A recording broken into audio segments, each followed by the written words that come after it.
Okay, so in that case, if you're sitting comfortably, then I'll begin. I'll just ask you to mute your microphones if you haven't already done so, and we'll carry on and see what happens. Okay. So just quick run through tonight's agenda. We've got a few notices that we must do. News item from Len, then the main presentation, which is going to be members' images, and then finally planetarium with Richard. A few notices. Again, as mentioned, we are recording this for the people that can't make it. Encourage you to use the speaker view so that you can see the screen in its entirety with just the speaker up in the corner. And we'll answer questions after the presentation is finished, any questions you have on the images and how they were taken. And I'm going to tell you a little bit about the next meeting. So our next meeting is on the 28th of January. And it's from Dr. Emma Curtis-Lake. She's at the University of Hertfordshire, and she's going to talk to us about the James Webb Space Telescope. Now, you all know this James Webb Space Telescope already, and this graphic sort of illustrates some of the main mission goals, which are to explore the early universe, the formation of galaxies, and investigation of exoplanets. And she will talk about some of the ways that they're going to achieve that. And Emma is actually a part of the team that is looking after the NIRSpec data. So the NIRSpec is a near infrared camera, but with a spectrum analyzer. And that's going to allow them to look back in time to about approximately 13.6 billion years. But it's not just looking back to that era, which is the dark ages and the formation of the galaxy, but the other parts of the evolution of the galaxies and also exoplanets and how stars are formed as well. So the main thrust of her studies will be based around spectroscopy. As you can see from this diagram here, they will be able to analyze spectra from galaxies and also from individual stars as well. So a little bit about Emma. She's currently an STFC Webb Fellow at the Centre for Astronomical Research at the University of Hertfordshire.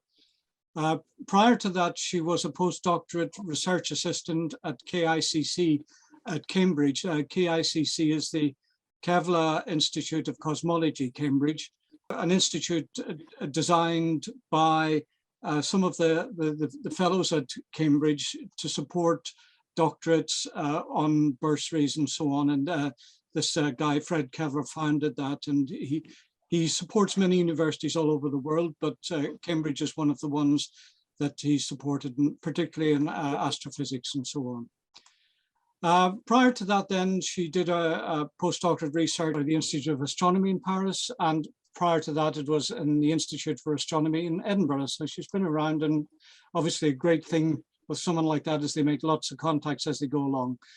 But her academic degrees are basically a DPhil in astrophysics from the University of Oxford. That's the equivalent of a PhD, and an MSc in natural sciences from the University of Cambridge. So she's a member of the NIRSpec, the Near Infrared Spectrograph team, that's guaranteed time on the scope to gather data, and she'll be working with a team at the University of Hertfordshire to disseminate that data. So it'll be interesting to hear what their findings are. But her main objective is to explore galaxy revolution and from the large amount of data that will be gathered from this.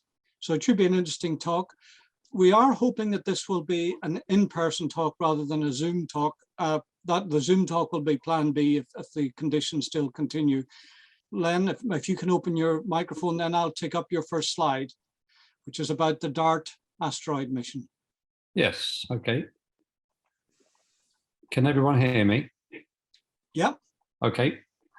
Yes, well, the Earth is under constant threat of being hit by an asteroid or a comet. We know it's something that happens regularly, and sometimes it can devastate the Earth, like 65 million years ago when the dinosaurs were wiped out. However, these days, it's just possible that we can do something about it. We're able to track the larger objects, and it may be possible to divert them so they miss the Earth. Next slide, please. So this news item is about the DART asteroid mission, which is in fact an experiment to see if we are able to divert a future asteroid. It was launched last month, late in November, on a SpaceX Falcon 9 rocket, and it's heading for asteroid Dimorphos, which is in orbit of a larger asteroid called Didymos. So DART will first orbit the sun before it finds the asteroid and its small moon, which is quite an amazing task in itself. But they seem to be able to do amazing things these days, so no doubt that will happen. Next slide, please, Sean. So you can see that the craft itself will impact Dimorphos, which will change its trajectory and therefore its orbit around Didymos. You get the impression from these pictures and the news coverage that you can clearly see these asteroids from Earth, but in fact you can't. The only reason we know that Didymos has a satellite is because its light dims very slightly each time Dimorphos passes in front of it. Excuse me. So in fact, the only measurement that we will make from Earth will be a change in the orbital period. A 1% change is expected. So the current orbital period is 11 hours, 55 minutes, and it should reduce by 10 to 20 minutes after the collision. It's a clever idea, actually, because if we tried to alter the trajectory of a larger asteroid, or even one the same size as a single asteroid orbiting the sun, the change would be so insignificant that we wouldn't really be able to detect it, especially as other factors like the pressure of the sunlight on different surfaces of the asteroid would have more effect than that we could measure. About 10 days before the spacecraft hits the asteroid, it will release a small craft called Lycia Cube, I believe. It's an Italian-made craft, a tiny thing, and its sole purpose is to record the impact and send the pictures back to Earth. I think it also has a spectrograph as well, because the plume will provide information on the compactness of the asteroid and its makeup. Okay, the last slide, please, Sean. So it's quite amazing that Didymos has captured an asteroid when it's less than 1 kilometer in diameter itself. You can see the comparisons here with the Eiffel Tower and Dimorphos at 163 meters. And when you consider that the asteroid that did for the dinosaurs was 10 kilometers in diameter, so it shows you how small these are. But then on the other hand, you've seen pictures, or you may have been there yourself, to Meteor Crater in Arizona, which is a massive hole in the ground. And that's believed to have been caused by a body that was only 30 meters in diameter. So something 163 meters in diameter could be a significant problem for the Earth as a whole. There's also an issue with the type of asteroid. Some asteroids, and especially comets, are made more like piles of rubble. So would an impact work as well on them as it would on a solid body? And also some are very low density, full of holes. You could get the situation where the satellite partly impacts and partly goes through. You know, we just won't know until we get there and try it. But it's still a very useful experiment. So it should tell us quite a lot. And the collision is due at the end of September next year. So I'm excited to look out for the news then, and hopefully we'll get some good pictures of a big collision in space. Always good fun. Yeah, and that's it. That's the news. Okay, thanks very much for that, Len. That's great. So we're going to go on to the members' images section very shortly. And tonight we've got images from quite a few people. Here's the list: Peter Reese, Philippa Goss, Richard Westwood, Pat Walker, Peter Ford and Arabella Knock, Jared Sheldon, Stephen Hetziger and Martin Weston.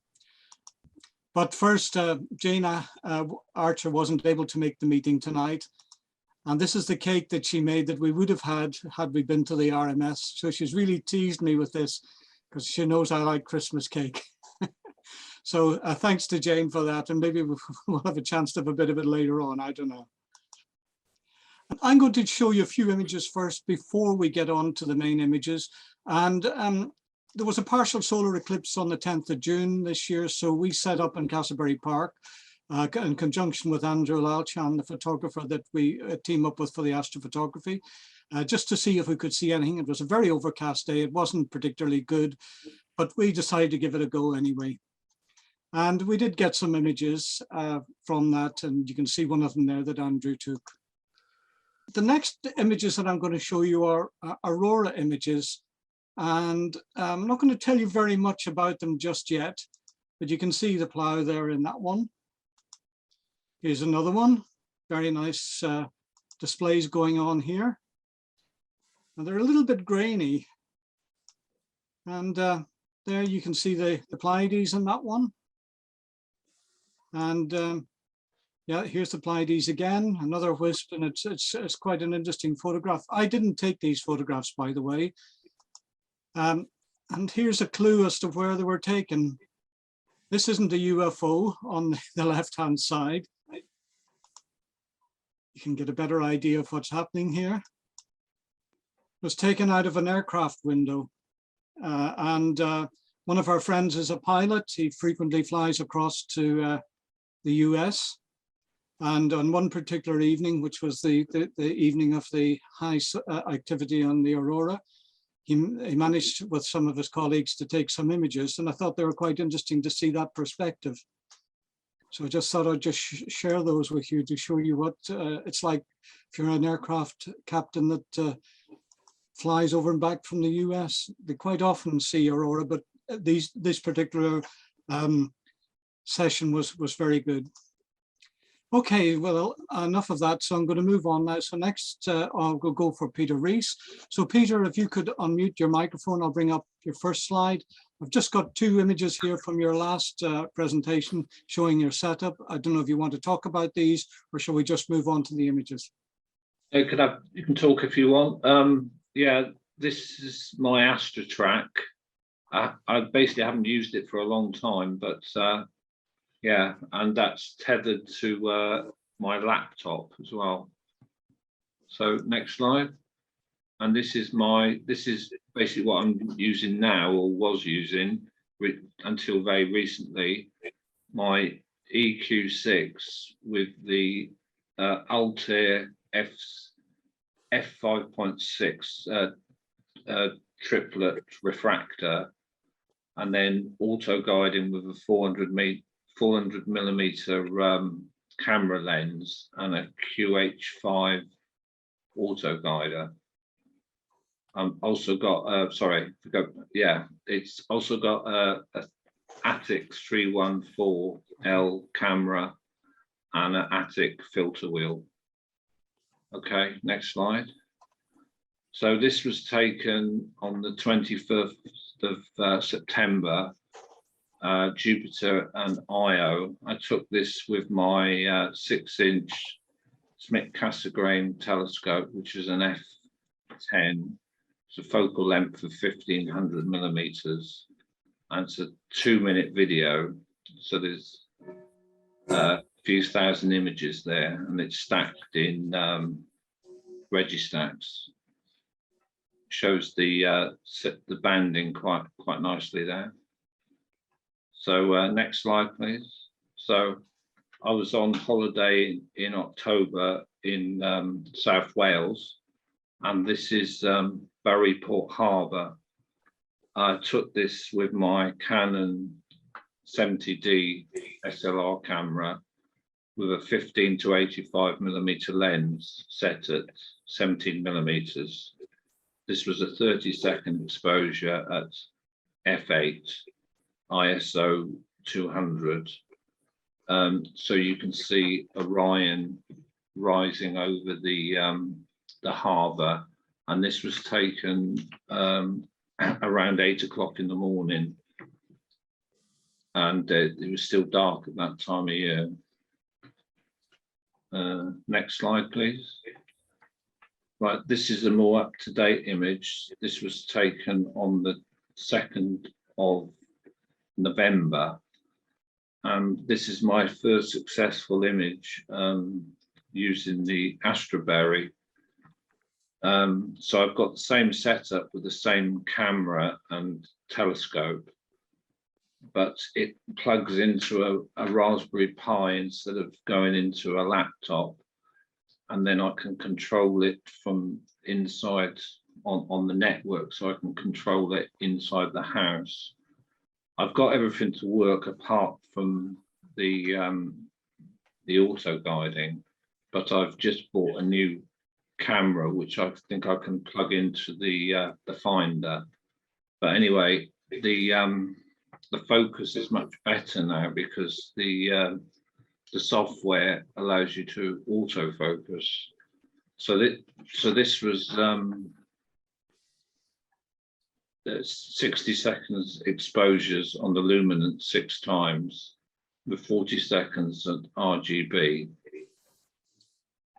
And I also processed it with Affinity Photo, which I purchased this year as well. And you're able to stack FITS images in Affinity instead of using other astronomy software and then converting them to TIFFs and then putting them into Photoshop. So it's been a steep learning curve this year, and I was quite pleased with this first image I took. Next one, please. So this was taken on the 2nd of November. Sorry, 21st of November. And this is a waning moon taken 2 days after full moon. It's again taken with my 70D, but I was able to borrow a 100 to 400 millimeter lens from someone I knew. And this was taken at 400 millimeters with 1 2,000th of a second exposure at f8 with 800 ISO. Next one, please. Again, this was done with the Attic and the Astroberry. This is M33 in Triangulum. I think it is a galaxy fairly near. This is 60 seconds in luminance times 4 and 40 seconds RGB times 4, taken on the 6th of December. Next one, please. And then this is the double cluster, again with the same setup. This is 40 seconds times 4 in luminance and 30 seconds times 4 in RGB. So I'm just basically trying to get my auto guiding work, and then I should be able to take longer exposures. Thank you very much. Thank you, Peter. That was very good indeed. So next we got Philippa. Are you online, Philippa? Yes, can you hear me all right? I can hear you. There you go. Excellent. Okay, yes. Well, from the sublime to the ridiculous here. At the beginning of November, we had a week in southern Spain, which was a trip that was postponed from last year. And it was just wonderful to be somewhere where there were clear skies, and we were staying in a sort of deserty area. And it turned out that our accommodation had a roof terrace, so you could sit up there and watch the Milky Way and just to see Andromeda with the naked eye and that sort of thing. It makes you realise how much we miss in Hertfordshire. But no, this was just a bit of fun really, because the principal reason for going to Spain was that I've reached my grand old age without ever having seen the Alhambra. So I booked a hotel in Granada on the basis that it was within walking distance so that we could visit. And this was the view from our hotel bedroom window and from the bathroom, actually. I was particularly entertained to be able to sit in the bath and look up at that view. So it was a snap from the hotel bedroom window. with a, I can tell you absolutely nothing technical about it at all, because it was just literally a snap with our Panasonic bridge camera. So the camera decided how it was going to do it, and the obviously it was just after sunset and the moon and Venus were setting it off to a T. It was just wonderful, and that's it.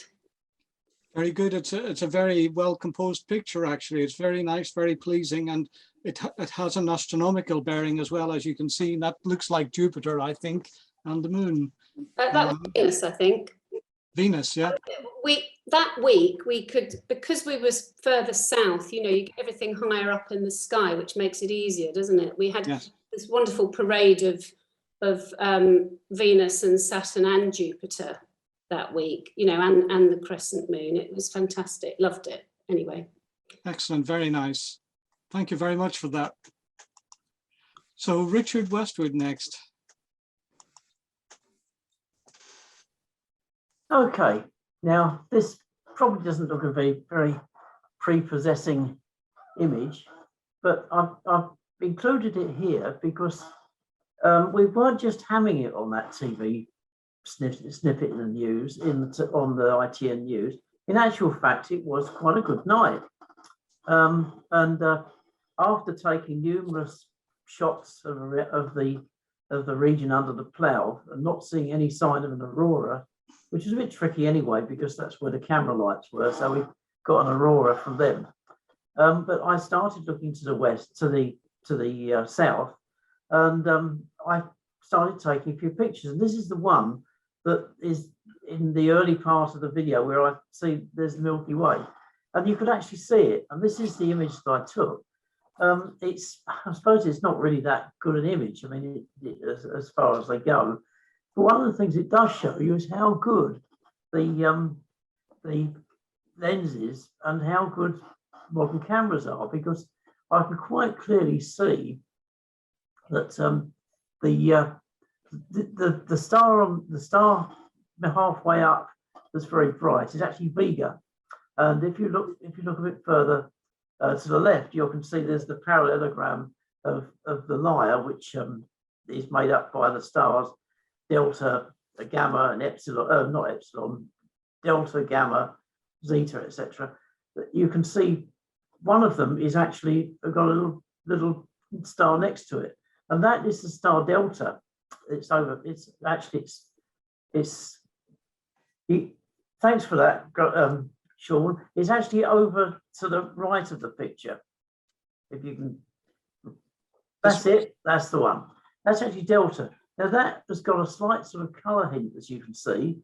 The problem I find with digital photography is that it doesn't bring out star colours very well, particularly red. But you can definitely see there's a difference in colour between them. And also, what you're looking at here is if you take the bottom two stars of the parallelogram, they're one of them is Gamma, and you go across. Between them is the Dumbbell, the Ring Nebula, M57, and if you take that line further over, so that you're going across, your bright star roughly in the middle is actually Alberio, which is the beautiful blue and yellow star. That's where the Ring Nebula is. And if you go a little bit further to the left, take that line across, you come to Alberio, which is the really bright star just to the left of where you were pointing. That really bright star. The pointer disappears. No, the other one over, a bit further over. That's it. Yeah, right. Fire. Yeah, you got it. So it sounds a bit like the golden shot. This stuff. It is, yeah. Yeah. Okay. So that's that really nice star. And if you take that directly up, the top of the picture is actually Deneb. So you've got a nice area of sky there. This was taken with a 40mm lens, set on, I think, if I'm right, about f2.5, something like that. I can't remember exactly. I think it was just a sort of a 30-second exposure, something like that. But I wasn't really watching it that carefully.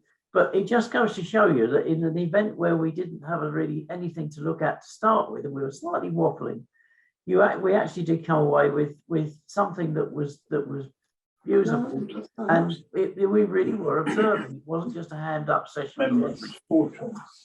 So we weren't doing it just for the camera. So thanks very much. That's sort of like to say, really. Richard, Yeah. can I just point out the coat hanger asterism? Yeah, there. Yes. Yeah. And also going further to the left, you can see another one, which is Sagitta, which is a constellation Sagitta. That's the arrow that Sagittarius is supposed to have shot, trying to aim for one of the birds, but he's not a very good shot because he missed. He's actually going past Aquila, so there we are. Yes, there's that is part of the summer triangle, and these various constellations are well placed to view. And as you say, that's Broche's cluster. That's the coat hanger. Incidentally, just a brief thing about the coat hanger over here. It looks like a cluster, but it isn't. It's that all those stars are for different distances. Recently, about 20 years ago, they did a study, and they found that the spectral types and all the rest of it don't add up to a cluster. So I'm afraid, although it looks good, in the southern hemisphere, they refer to it as the ski bride, because you see it upside down in an astronomical telescope. So it's like if you think of the ski lift going down a slope with the rider hanging underneath. So they don't have a coat hanger, they have a ski lift. Okay.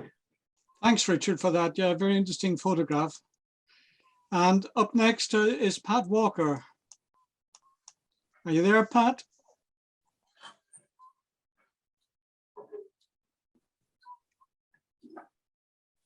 Okay, I'm here. Well, as we know, the eclipse was totally clouded out in June, but I had the telescope pointing at it in hopes, and I suddenly noticed the clouds were thinning a bit. So I grabbed my little digital camera, stuck it up to my finder eyepiece, and shot away. And I managed to get that. It's very hit and miss and fair, but I got there. Very good. And yeah, I had about 3 or 4 second gap before the eclipse disappeared again. So I was a bit lucky there. Very good. Yes, it's very opportunistic for these things. And one of the things that I always say to people that are starting out with photography, particularly with relation to astrophotography, is that the weather is always against you. You've got to be patient. Thank you. So up next, we've got Peter Ford and Arabella Knock. I think Arabella's going to talk about the pictures. So here's the first one, Arabella. Thank you. Can you hear me all right? Yeah. Excellent.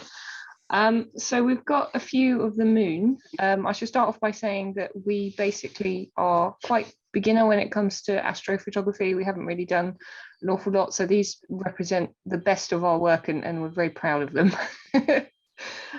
So this was, we've got 3 moon pictures, and they were taken between February and April. This happens to be the crater at the bottom, although if it's taken upside down, does that mean that it's actually at the top? The large crater with the sort of radiant impact lines coming out of it that everybody can see on the moon. I don't actually know the name of it. Does anybody know the name? Tycho. Tycho, thank you. Yeah.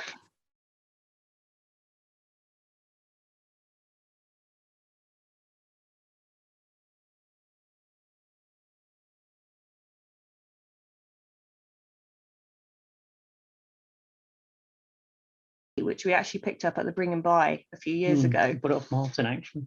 We bought it off Martin, apparently, I'm being told. And it was an impulse buy. And, you know, it was, I wasn't quite sure about it at the time, but very, very glad that we bought that now because it's been brilliant. Next slide, please. So this is another one of the moon taken as a still from a video. Again, not quite sure what we're looking at here. We sort of need to do a bit of moon mapping.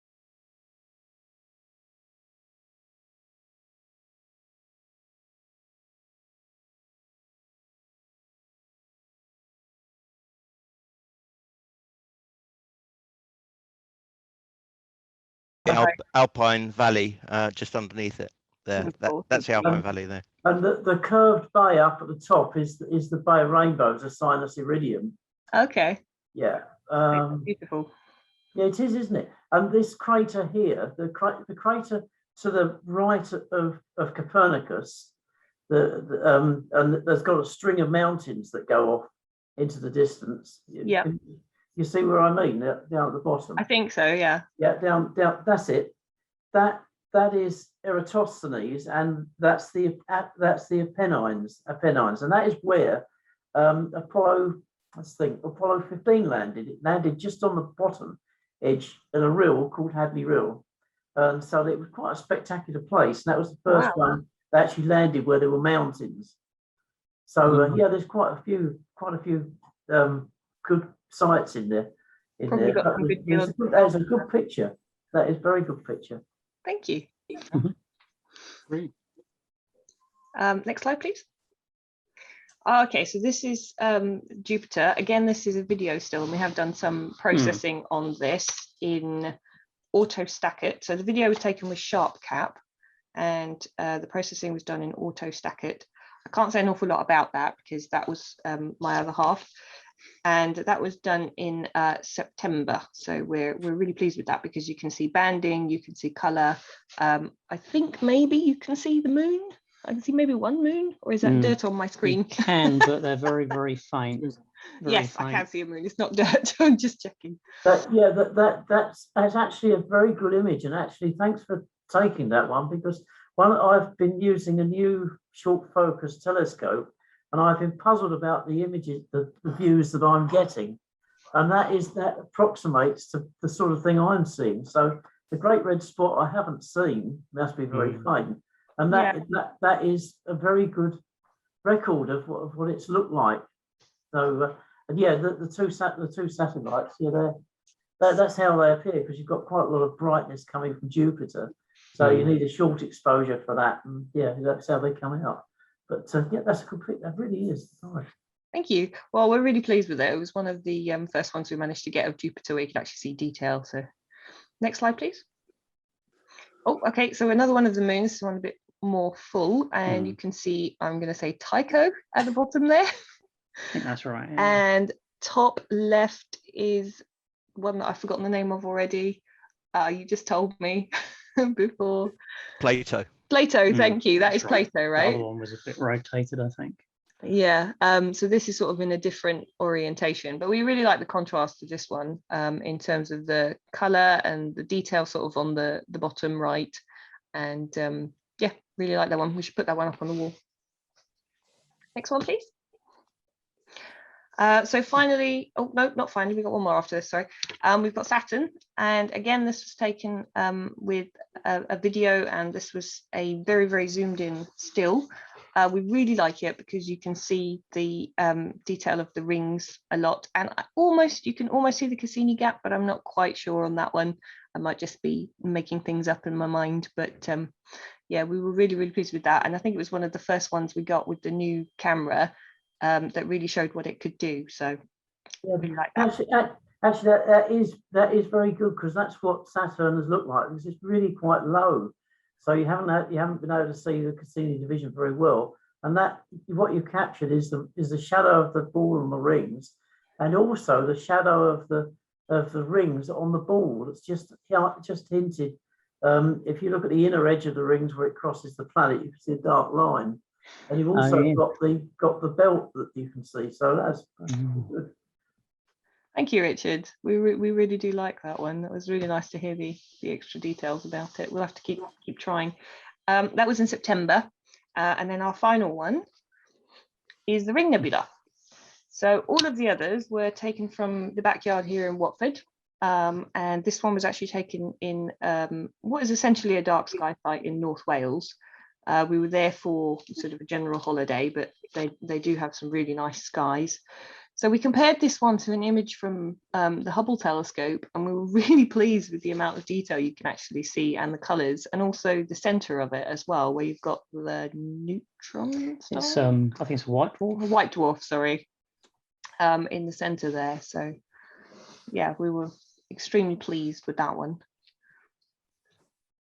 Very good. Thank Yeah, you. thank you. It's excellent. Yeah, nice range of pictures there.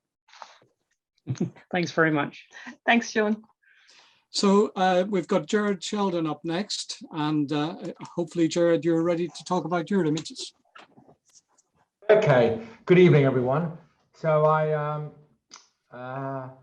took this picture, and my objective was to see whether I can get take a picture of the shadow of Europa on the moon. You can see that in the center, just slightly down, that's the shadow of Europa on Jupiter. So I wasn't too concerned about whether I'd get a great picture of Jupiter. It was more, can I get the shadow of the moon? You can see that there's a blue at the top and red at the bottom, and I think that's the refraction of the atmosphere. I don't know if there's a sort of suspicion of a red spot or something to the right, but I'm not sure what that is. I put this on Facebook, and Stephen Helitzer kindly offered to reprocess this image, and you'll see in the next one that it's improved. If you can move to the next one. So the colors look a lot better, and because I used a camera which has been adjusted, so for nebulae, so it takes in a lot of red. But you can also see two more moons here. And again, the shadows there. So I think I kind of learned that I could probably spend more time learning how to process.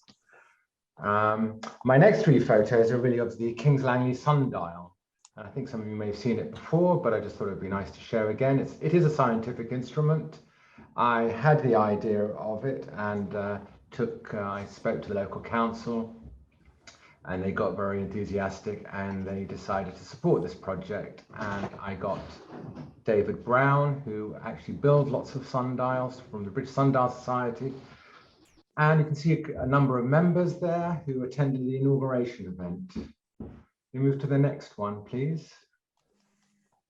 This is the sundial being built. You can see the hours sort of going round in an ellipse. And at the center is where you stand. You show the next one, you can see it in use. So that's my wife, she's standing in the center. And maybe it's not the best one, but you can probably just make out, I think it's 6 o'clock. Yep. 6 o'clock. And it's near two schools. So those are my photos. Thank you very much. Okay, thank you, Jared, for that. Excellent. So up next, we've got Steve. So Andrew, if you can pass control to Steve as host. So Okay, so I'm just showing 4 images that I've taken. Most of my images, can everyone hear and see me? Okay. Yeah. Okay. So most of my images are taken with ZWO-SI one-shot color CMOS cameras. For me, everything's about speed of capture, really. The only exception is the solar image, which was taken with a mono camera, 174 SI 174 mono camera.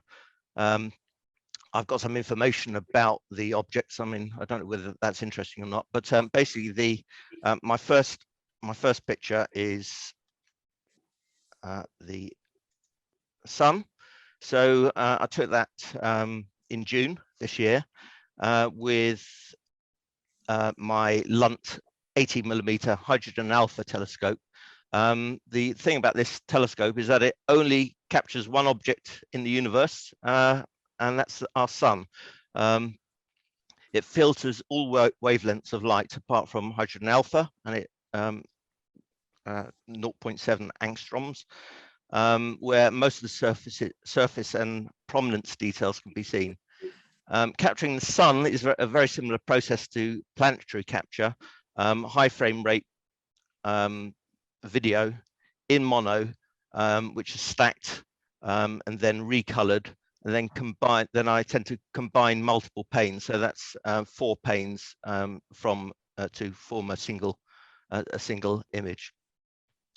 So that's, yeah, I mean, I really enjoy doing solar solar astrophotography, and that's a very nice prominence at the top there. That's gorgeous, Stephen. Thank you. The next one is the Heart and Soul, which is a very popular topic, which I took with my very portable telescope, short focal length, 60mm telescope. Heart and Soul is an emission nebula, unguided on a portable Sky Guider Pro mount. You can lift the whole lot up with one hand. It's about 100 shots, each of around 120-second exposures, taken in sharp cap and processed with Astro Pixel processor. It's located about 6,000 light years from Earth. It's a vast star-forming complex that makes up part of the Perseus spiral arm of our Milky Way. It's an emission nebula showing glowing ionized hydrogen and darker dust lanes. The open cluster of stars in the middle of the Heart Nebula contains bright stars which are nearly 50 times the mass of our Sun. To the left is a Soul Nebula, also an emission nebula with several small open clusters that are embedded within the nebula. The Heart and Soul Nebula stretches for about 600 light years across, and the two nebula are both massive star-making factories. These stars are less than a few million years old, youngsters in comparison to stars like our Sun. Very popular object. Next one is Rosette Nebula, which is also an emission nebula. I took this with my Edge HD camera, Edge HD 8 telescope with the 2600 MC camera, which is quite a large pixel, and with the focal reducer on it, you can capture the whole thing.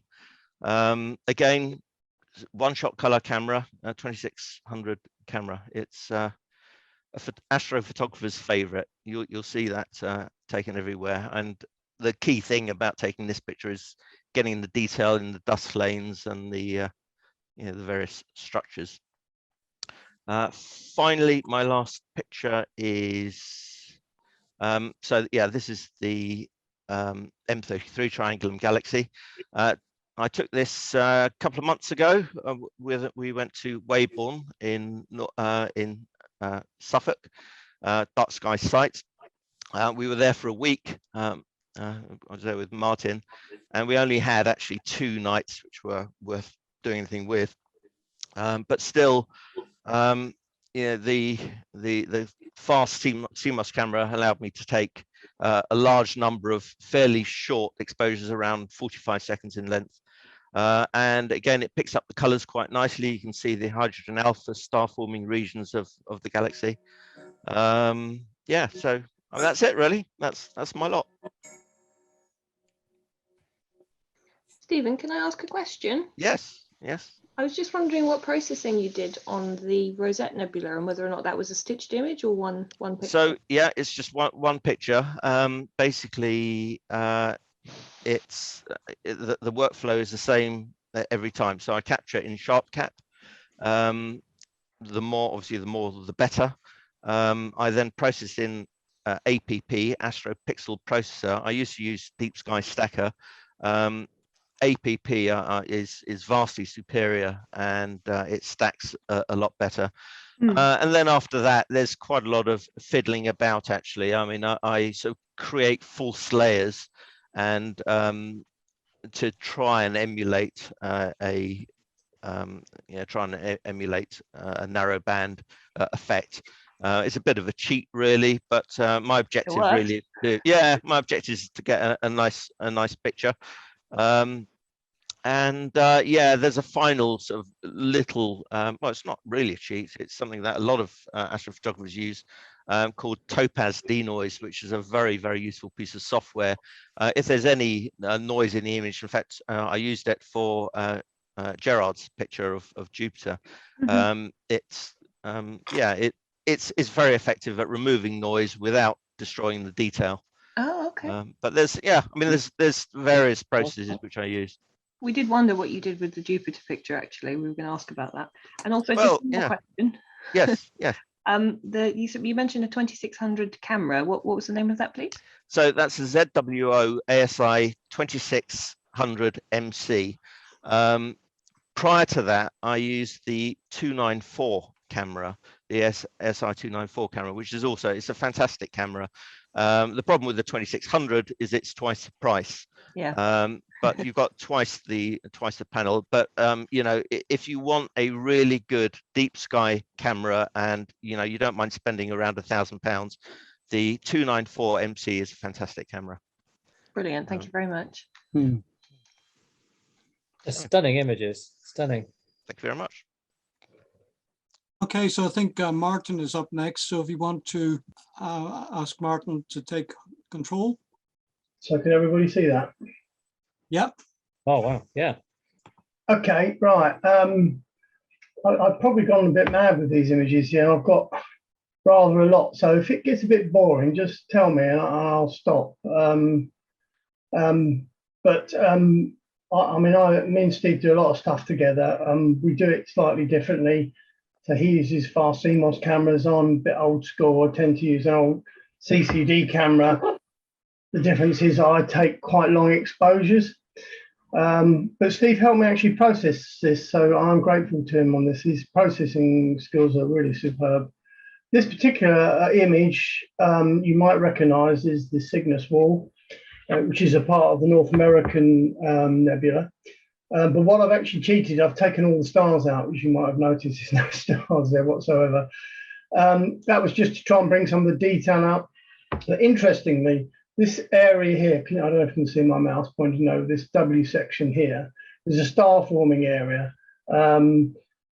So, you know, this is producing masses of brand new stars here that are less than 1 million years old. So, which are just babies in cosmic terms.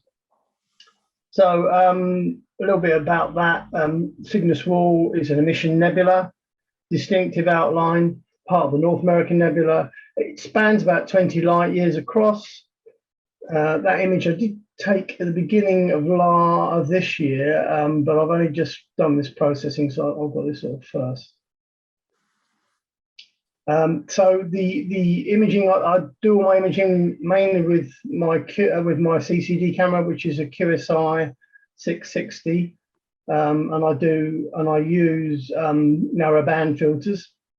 So this one is in hydrogen, sulfur, and oxygen 3, and sulfur 2. You can see it's quite a bit of detail there. The next one. So the next one is a cluster. This is M3, I think, if I remember rightly.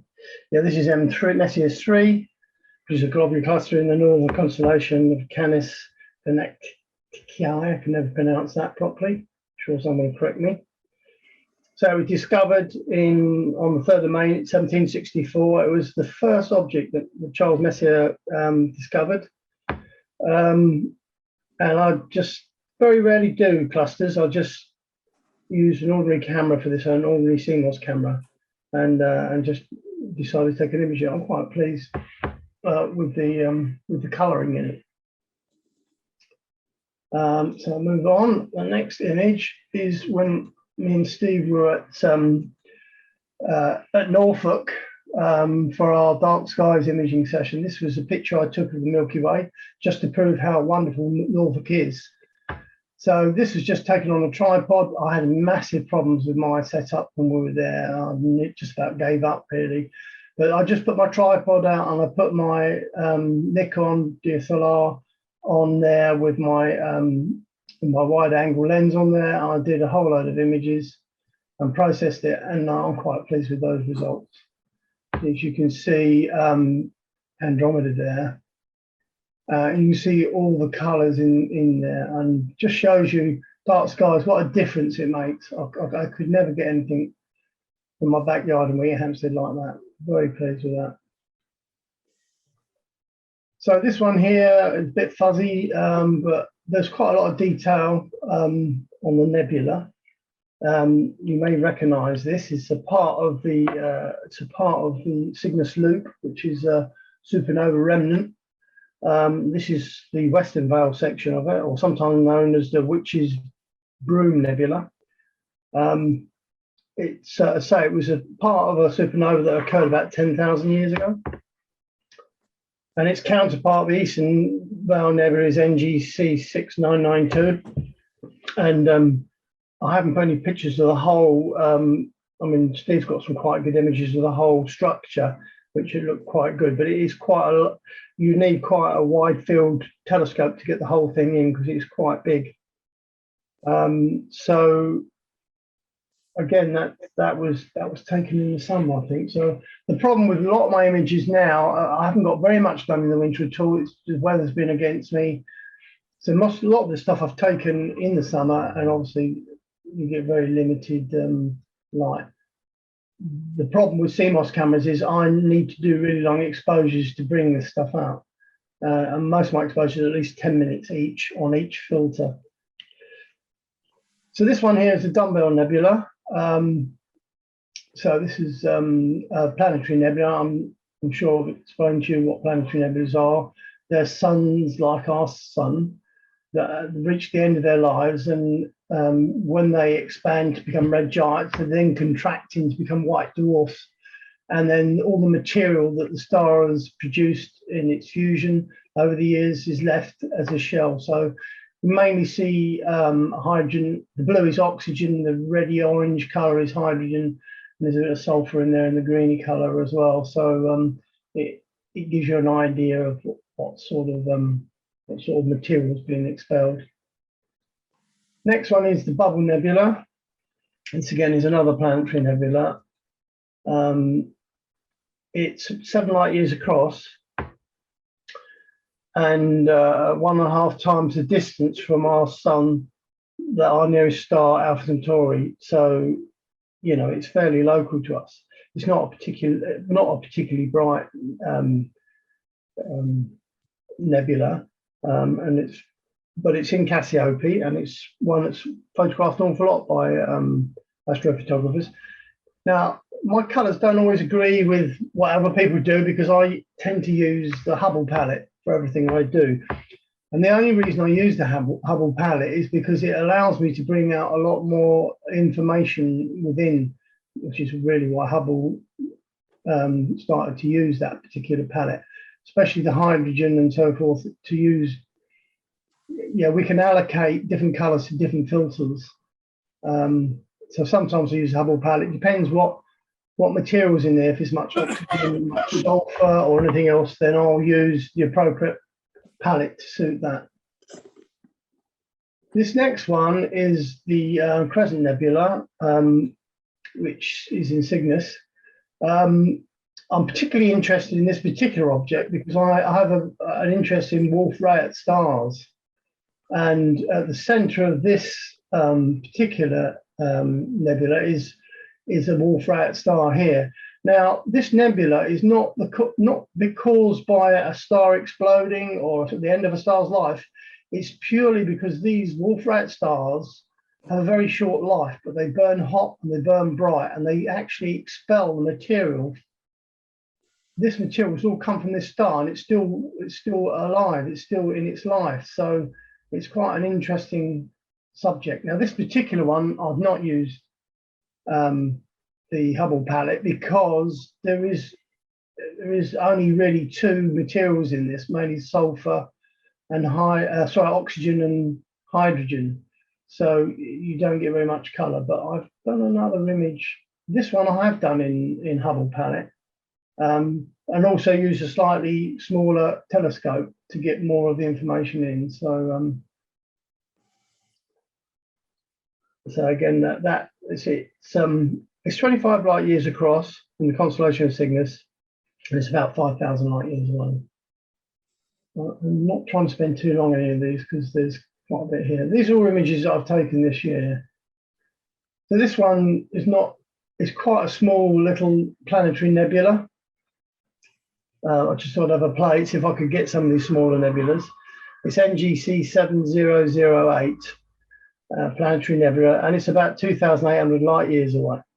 Again, this is where a normal star like our sun has ended its life and then given off all its material. It's in the constellation of Cygnus. And then you can see little ejected material that's been given off here. I think I was at the absolute limit of my magnification on I've got a big RC 10-inch I use for some of these images, and that was with a Barlow as well to get that size. It's one of my favourite subjects also. This is the Eagle Nebula. Now, this is difficult to get because it's quite low in the sky in most of the time, but most people probably recognise the centre of this section here with these little pillars. Now, there's a famous picture that Hubble did, Pillars of Creation, and that just shows you the magnification Hubble's achieving. But you can actually see the detail. This is a massive star-forming area here. And this year I've tried a couple of times to get some closer images of it, and I've just been unable to do so. It's also so it's an Eagle Nebula. It's Messier 16, and I say it's another large star-forming area, so you can see the dust and areas around it. This one here, I'm getting through them, is the Jellyfish Nebula, also known as IC443. Again, this is a supernova remnant. It's 5,000 light years from us, and it's called the Jellyfish Nebula because it looks a bit like a jellyfish. Again, this is not a particularly bright object, so there was quite a bit of exposure time to achieve that. Not as good as Steve's Rosette Nebula, but it's not too bad. We can see a lot of definition in here, and the star growth. To say this is this year, my problem's been I've just not been able to get enough images to get some real definition, so it's quite noisy all the way around. But it does give you an idea of the complexity within the nebula itself, and so I've used the Hubble palette on that, so the colours are slightly different. This is Neuron Nebula. I took that last winter.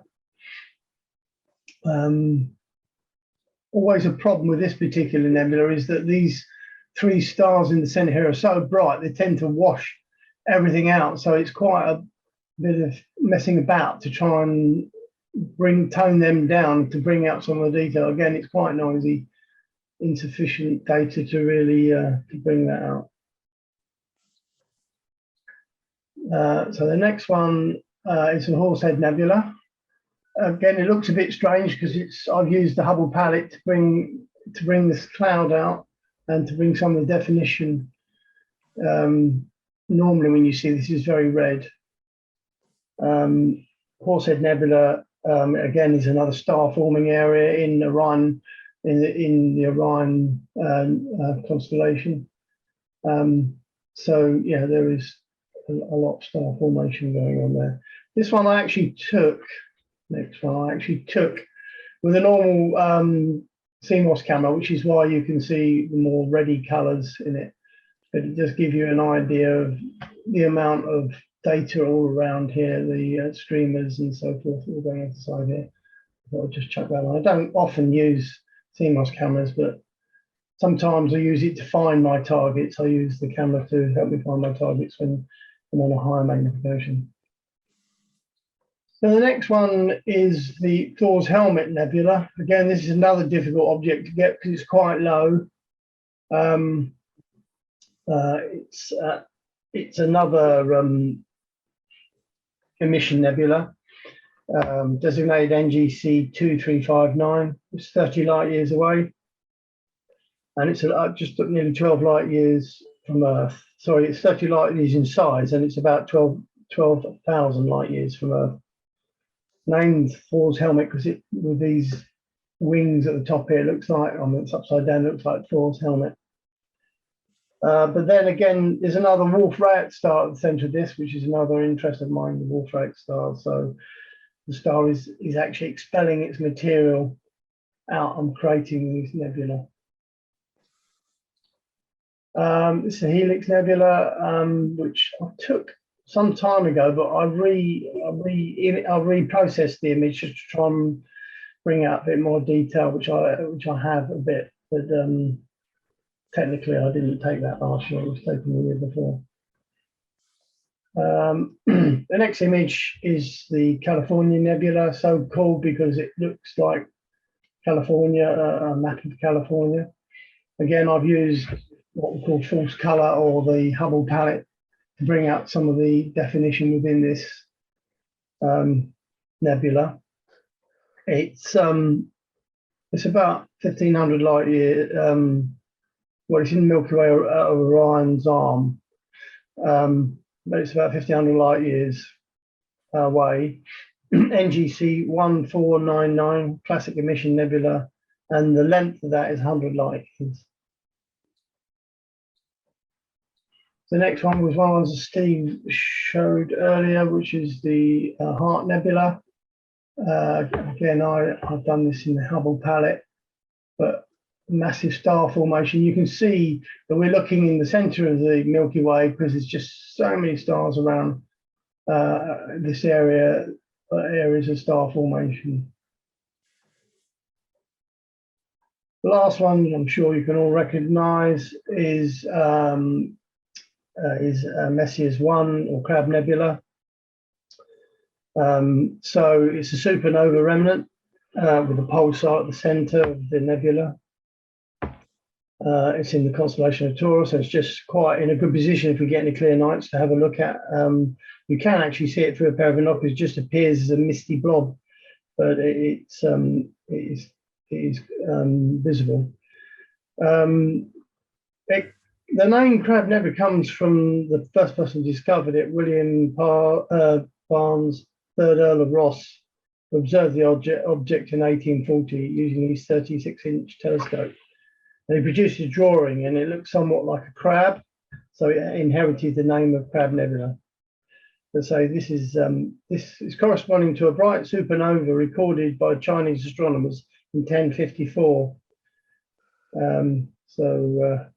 That's quite an interesting subject, and that really is my presentation.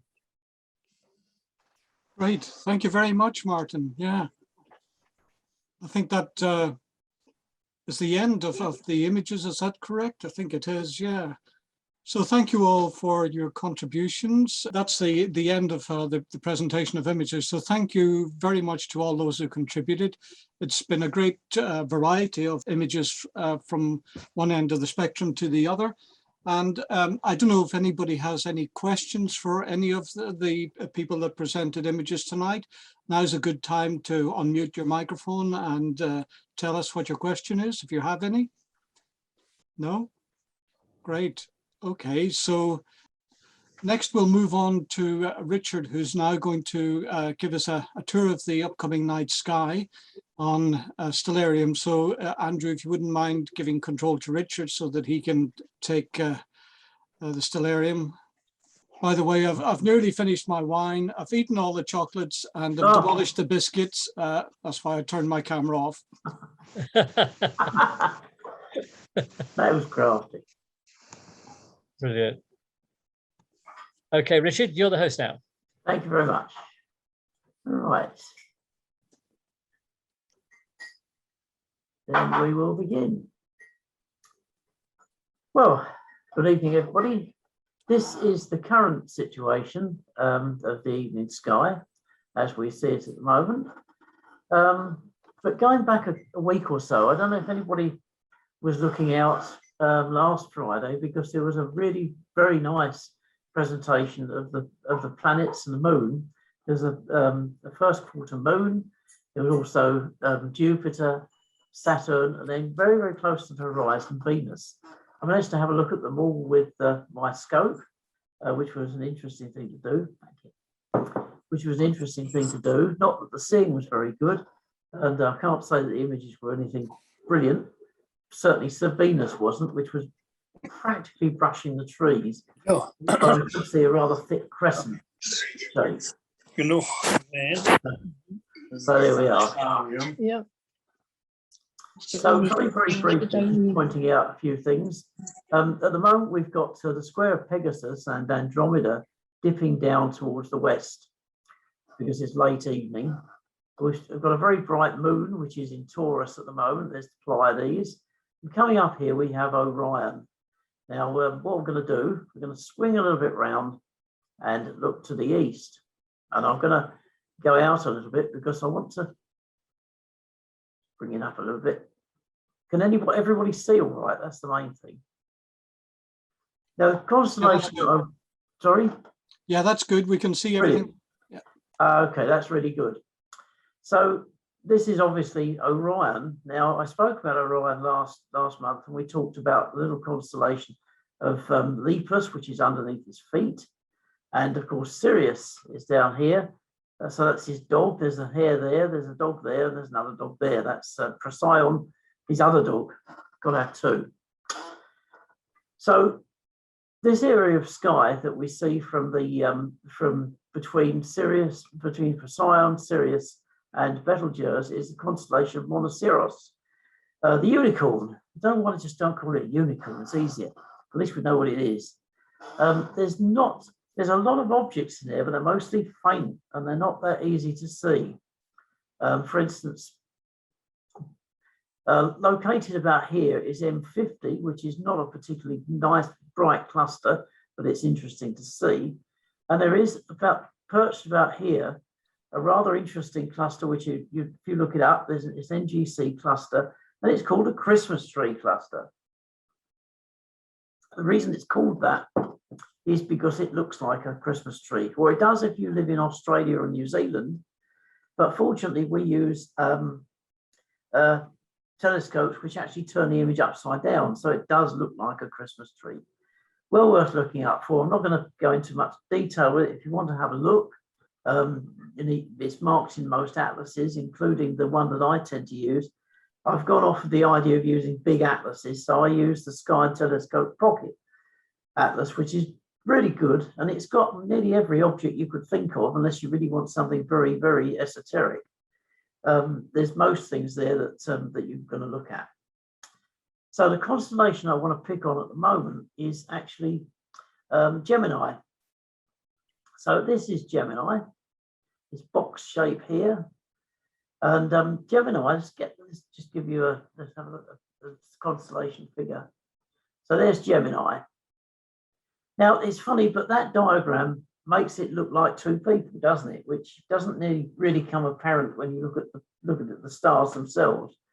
I think these were the constellation is devised by a guy called H.A. Ray, who was an educator in the 1950s, and he produced a stick diagram of the sky that Americans rave over and everybody else thinks is a bit over the top.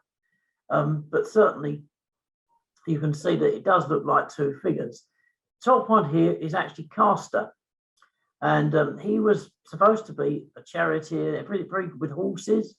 And Pollux, this is the other one, the other brother, and he was a boxer and a pugilist, and that's where we get the term pugilist from Pollux. So he was a boxer and a horseman. One of them was immortal. I can't remember exactly which one, but certainly Zeus decided that they were so useful that he actually made both of them immortal, so you see them in the sky. Now, they are mentioned in the Bible. If you go to the book, the Acts of the Apostles, which is in the New Testament after the Gospels, you come across the Acts, which was written by Luke, the Apostle Luke. And he details Paul's journeys across the Mediterranean, bouncing around from places like Malta across to Turkey and so on, setting up churches. And when on his final 2 years, he was taken prisoner to Rome. And the boat that Luke tells us was under the protection of the twins. Now, not that Luke was superstitious or interested in astrology, but that it gives us the indication that this was actually a Roman boat, because Roman boats were always under the protection of the twins. So let's get these lines off for a few moments so you see the stars they are. So Castor itself is a white star. In fact, it's not one star, it's a multiple system. There are actually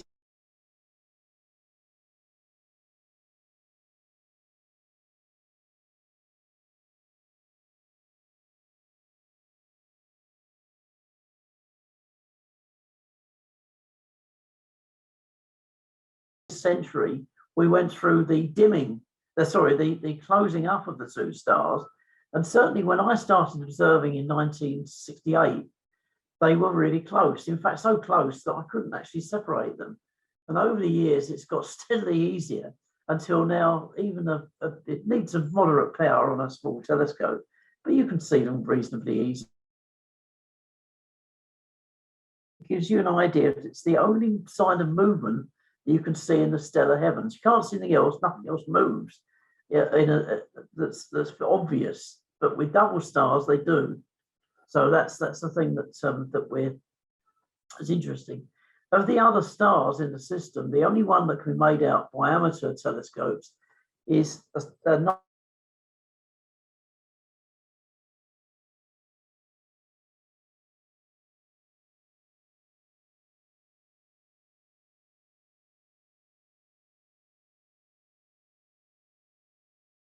by looking at the spectral lines, because the only way we can see them is that there are duplicate lines and they move in and out as the component stars approach and recede from our line of sight.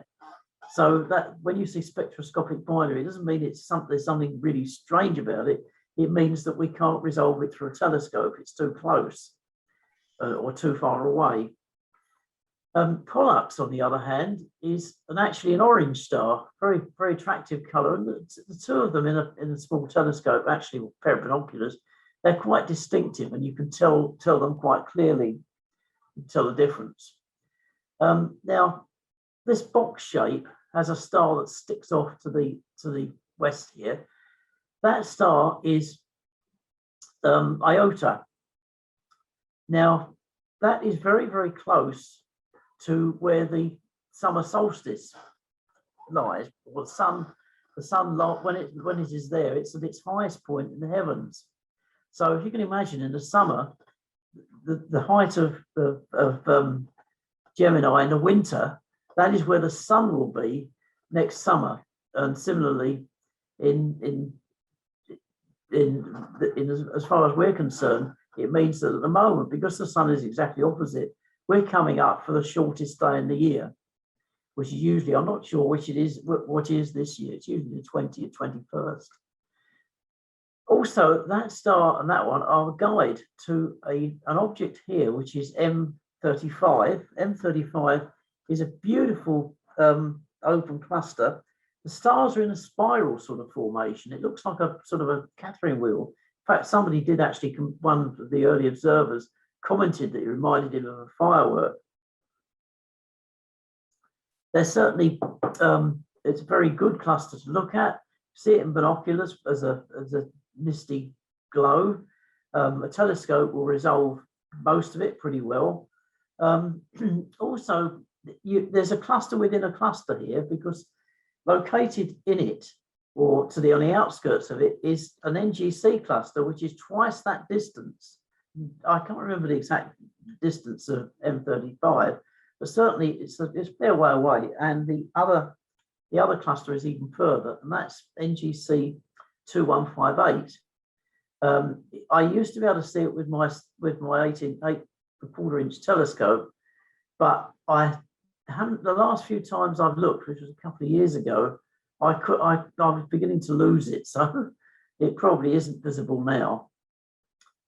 So, also, Pollux has some interesting objects.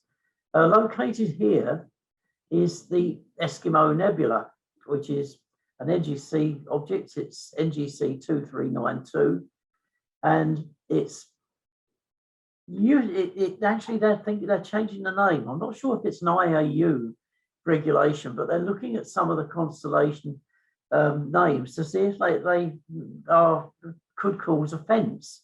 And of course, we don't use the word Eskimo anymore. And so now they're changing it to the Inuit Nebula. As we've seen earlier on, a planetary nebula is nothing to do with a planet. It's nothing to do. It isn't really a nebula. And as we saw, that the outer atmosphere of the star is being blasted off into space, and it's being illuminated by the ultraviolet light from the star in the center. So that's why it's kind of fluorescing. More recent research indicates that possibly the sun will not end up as a planetary nebula, simply because it's not double. It seems to be that star systems tend to produce more that kind of object. But of course, it's really difficult to tell. And there's one thing we're not going to see it, so we'll never know, will we? If that happens, at least unless we view it from some other planetary system around another star, or we can look back and say, oh, that's our sun going up. But certainly Gemini has a lot of interesting objects. They're far more than that.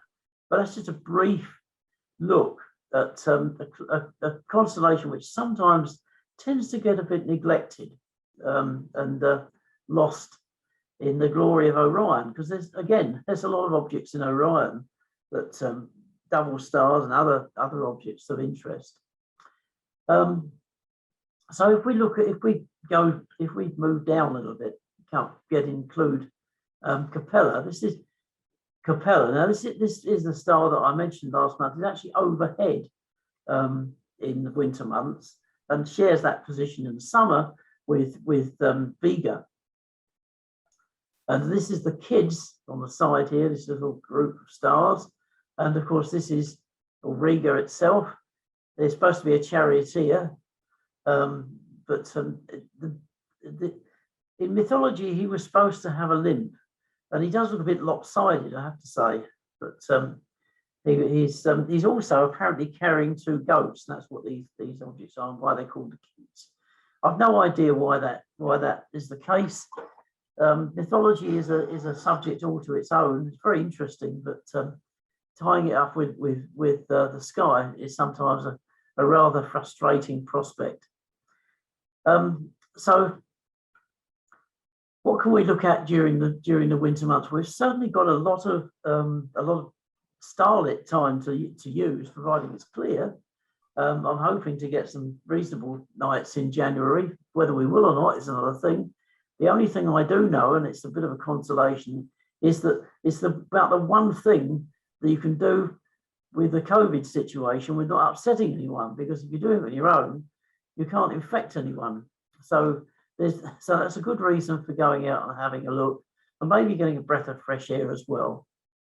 I'd like to close there, and we've covered the other area to the west, to the east, of Gemini in next month. But there's certainly a lot of objects to see in the sky at the moment. No planets, I'm afraid. The planets are a bit, well, they're all lopsided at the moment. They're all heading in the wrong direction. But that'll change next year, and we're back again with a full set of planets in the summer. And of course, the moon is up there, so that's another good thing you can look at. Certainly, I've seen it through cloud, but I wouldn't really say that's particularly good. I'd like to see it through my scope properly. So I'd like to wish everybody hopefully a better, healthier situation over Christmas, and also a bit of a clear sky, so that we can all enjoy that. If we can't enjoy much else, we can enjoy that. So thanks very much. Thanks for listening. Thank you very much, Richard. I really appreciate that. Was very interesting. I was having a quick look on my own stellarium, identifying some of the things you were talking about as well. So really good. Excellent. So I think with that, we're finished. And first of all, thank you everybody for attending tonight. I know the circumstances aren't ideal, and I must apologize. We did really think we were going to have this meeting at the Royal Masonic, but we looked at several aspects of holding the meeting, and we felt it was just too much of a risk to endanger sharing time with your loved ones, particularly over Christmas. So we thought, for the sake of one meeting, we'll put it on ice for a while, and hopefully we can start again in January. But in the meantime, you know, keep an eye on everything that's going on, and hopefully we'll be able to see you in the new year. So in the meantime, have a great Christmas and enjoy the festivities. Take care now. Bye.